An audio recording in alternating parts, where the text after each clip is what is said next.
ধরা মুষ্টিতে তার মোকাবেলা করবে এই যুব সমাজ।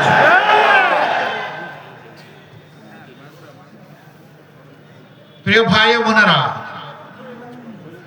এই দেশটি একটি অনিরাপদ জনপদ এখন পর্যন্ত আমি স্বীকার করি। আমার মায়ের ইজ্জতের গ্যারান্টি নেই তার ঘরে, তার রাস্তায় চলাচলে, তার কর্মস্থলে। 24-এ আমাদের মায়েরা রাস্তায় নেমে আমাদের সাথে সমান তালে যুদ্ধ করে নাই? বুকের শিশু, কোলের শিশু কোলে নিয়ে রাস্তায় এসেছেন, সন্তানদের পাশে দাঁড়িয়ে তাদেরকে সাহস জুগিয়েছেন। কেউ কেউ গুলির মুখে মুখ পেতে দিয়েছেন, তারা শাহাদাত বরণ করেছেন। সেই মাদের কাছে আমরা কৃতজ্ঞ।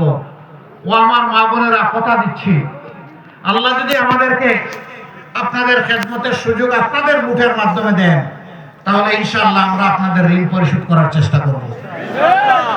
আমরা ঘরে চলাচলে এবং কর্মস্থলে 3 জায়গায় আপনাদের মর্যাদা এবং আপনাদের নিরাপত্তা ইনশাআল্লাহ আমরা নিশ্চিত করব। এই ব্যাপারে কোনো ছাড় দেব না, কোন জালিমকে লাল চোখ দিয়ে তাকানোর সুযোগ দেব না, আপনাদের ইজ্জতের উপর হাত দেওয়ার সুযোগ দেব না। কিছু দুর্বৃত্ত শীতের দিনেও মাথা গরম হয়ে গেছে, বিভিন্ন জায়গায় মা বোনদের দিকে হাত বাড়াচ্ছে। আমরা সাবধান করে দিচ্ছি, আমাদের জীবনের চেয়ে মায়েদের ইজ্জতের দাম আমাদের কাছে অনেক বেশি। আর যদি হাত বাড়াও, কোনই পর্যন্ত আমাদের যুবকেরা তোমাদের হাত ছিঁড়ে ফেলবে। যারা নিজের মাকে সম্মান করতে জানে না, তারা অপরের মাকেও সম্মান করতে জানে না। আর যারা নিজের মাকে সম্মান করে, তারা গোটা দুনিয়ার সমস্ত নারীদেরকে সম্মান করে। আমরা আর কোনো অসম্মান বরদাস্ত করব না, কথা একদম স্পষ্ট। এই ব্যাপারে কোনো দুর্বলতা দেখাবো না। যুব সমাজ, আমরা তোমাদের হাতে কোনো বেকারের ভাতা তুলে দেব না। আমরা তোমাদেরকে অপমানিত করতে চাই না, আমরা তোমাদেরকে মর্যাদাবান নাগরিক হিসেবে তুলে ধরতে চাই। আগামীর বাংলাদেশটাই তোমাদেরকে উপহার দিতে চাই।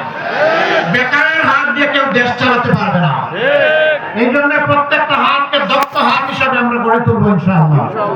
সেই হাত হবে দেশ গড়ার কারিগরের হাত, সেই হাতে চলে যাবে মর্যাদার কাজ। বেকার ভাতা না মর্যাদা?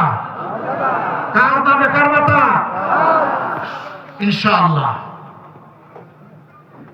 আমরা ইতিমধ্যে ঘোষণা করেছি, 5 বছরের অবুঝ শিশু পর্যন্ত রাষ্ট্র তার চিকিৎসা, তার শিক্ষা, তার সব কিছুর দায়িত্ব পালন করবে ইনশাআল্লাহ।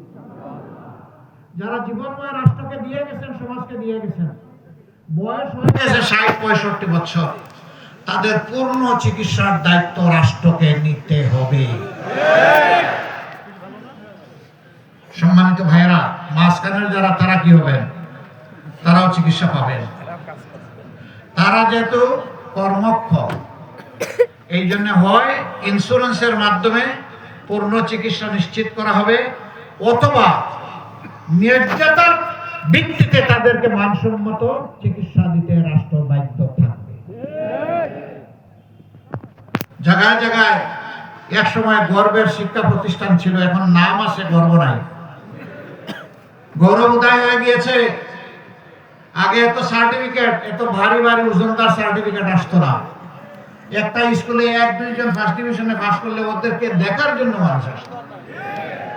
এখন লটে লটে A+। যদি বলা হয় A+ বানান করো, আসমানের দিকে তাকায় থাকে। এটা কি তাদের দোষ? এটা আমাদের শিক্ষা ব্যবস্থার গলদ এবং সরকারের দোষ। সরকার মা বাপের দায়িত্ব পালন করলে এটা হতো না। কেমনে পালন করবে রে ভাই? নিজের সবগুলা যে বিদেশে পাঠাই দিছে লেখাপড়া করার জন্য, পরের সন্তানের জন্য এদের কোনো দরদ থাকবে? আমাদেরকে আল্লাহ সামর্থ্য দিয়েছিলেন, কিন্তু বিদেশে পাঠাই না, এই দেশেই বলেছি এখানেই শিক্ষা নিতে হবে। এদেশে আমাদের জন্ম, এই দেশ নিয়ে থাকবো, এই দেশের মাটি এবং মানুষকে ভালোবাসবো। বসন্তের কুকুর হয়ে ঘোরাফেরা করবো না। নিরাপদে নিজেদের সন্তানকে বিদেশে পাঠিয়ে বাংলাদেশে বড় গলায় রাজনীতি করার এই কাজ আমরা করব না। হ্যাঁ, কর্তব্যের খাতিরে লেখাপড়ার প্রয়োজনে পরবর্তী পর্যায়ে উচ্চশিক্ষার জন্য কেউ যদি যেতে চায়, তার জ্ঞানকে আরো পরিবৃদ্ধ করার জন্য মুশকিল কাজ, রাষ্ট্রে সেখানে পৃষ্ঠপোষকতা দেবে। কিন্তু একবার নারী থেকে গুড়ার থেকে নিজের সন্তানকে নিরাপদে রেখে দেশের সন্তানগুলোকে মৃত্যুর মুখে ঠেলে দেওয়ার এই কাজ আমরা করব না। দোয়া করেন আমরা যেন দায়িত্ব নিতে পারি।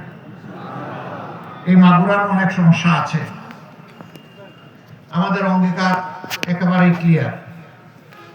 যে এলাকা গত 54 বছরে যত বেশি বঞ্চিত হয়েছে, সেই এলাকায় রাষ্ট্রের সম্পদ প্রথমে উন্নয়নের জন্য চলে যাবে ইনশাআল্লাহ। দাবি দেওয়ার ভিত্তিতে নয়, মামা খালুর টেলিফোনে নয়, ন্যায্যতার ভিত্তিতে ইনশাআল্লাহ সেই উন্নয়ন হবে। সেই উন্নয়নের নিয়ে কারো কোনো আফসোস থাকবে না। যারা আগে পেয়েছেন তারা একটু ধৈর্য ধরবেন, যারা পায় নাই তাদেরকে নতুন করে সুযোগ দিতে হবে। আমরা আপনাদেরকে নিয়েই ইনশাআল্লাহ উন্নয়নের মানচিত্র তৈরি করব এবং আপনাদেরকে সাথে নিয়েই তা বাস্তবায়ন করব ইনশাআল্লাহ।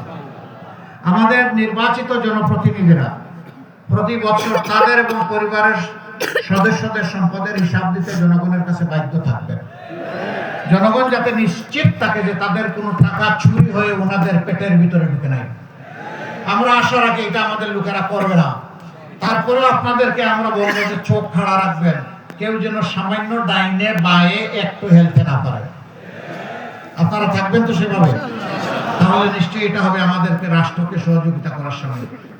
আমরা ইনশাআল্লাহ আবার বৃদ্ধ বনিতা, হিন্দু মুসলিম বৌদ্ধ খ্রিস্টান সকলের জন্য আমরা ন্যায় বিচার কায়েম করব।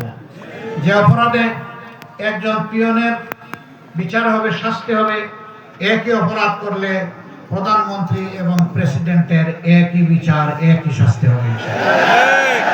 এখানে কাউকে দায় মুক্তি দেওয়ার কোনো সুযোগ নেই, বরঞ্চ সবাইকে তার দায়িত্বের জন্য জবাবদিহি করতে হবে জনগণের কাছে।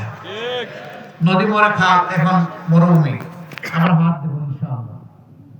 বলে নদী শাসন, কিসের আবার নদী শাসন? নদীর প্রতি ভালোবাসা, এই নদীর নাব্যতা ফিরিয়ে আনা হবে ইনশাআল্লাহ এবং সেই নদীকে বহুমাত্রিক উন্নয়নের বাহনে পরিণত করা হবে।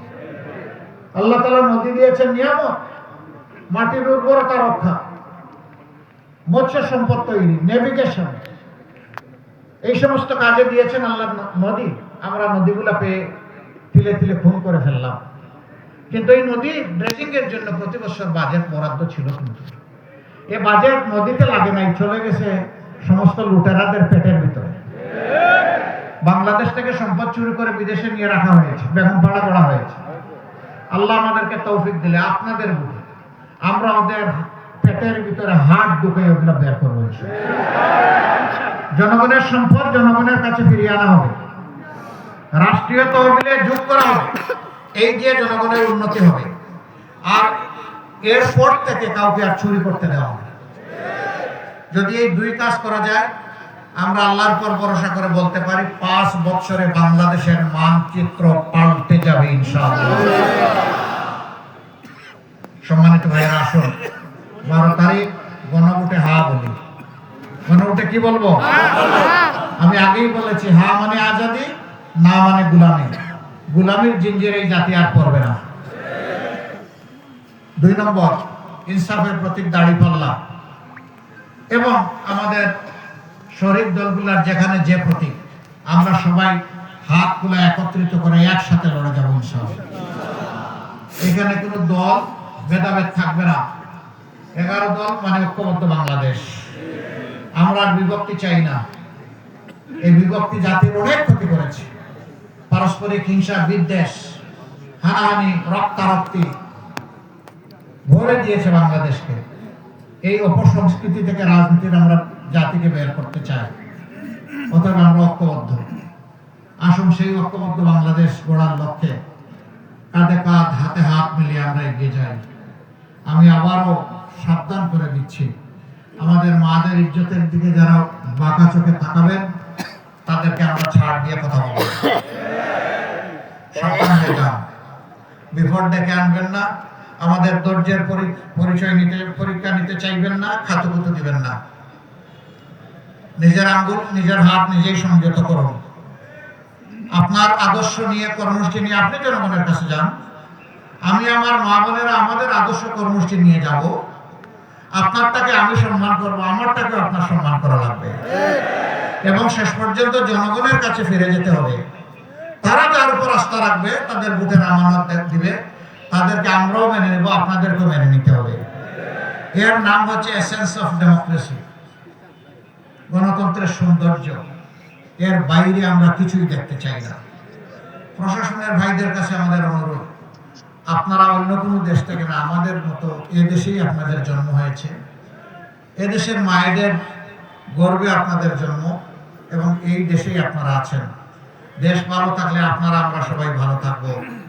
আমরা প্রশাসনের কাছে কোনো ধরনের কোনো আনুকূল্য চাই না, কিন্তু আপনারা আপনাদের দায়িত্বের জায়গায় কোনো দলের মুখের দিকে তাকাইয়া কিছুই করবেন না। অতীতে অনেক ক্ষতি হয়ে গেছে এই দেশে। দেশ যখন ক্ষতিগ্রস্ত হবে, নিশ্চিত আপনিও ক্ষতিগ্রস্ত হবেন। আর দেশ যখন লাভবান হবে, আপনিও তার অংশীদার হবেন। অতএব আসুন সবাই মিলেই এখন পরিবর্তিত বাংলাদেশ গড়ার জন্য এগিয়ে যাই। আল্লাহ আমাদেরকে তৌফিক দান করুন। এবার আপনাদের সামনে আমি এই মাগুরায় মাত্র 2টি সংসদীয় আসন আছে, সেই আসনে যারা প্রার্থী 11 দলের, তাদেরকে আপনাদের কাছে আমি আমানত রেখে যাচ্ছি।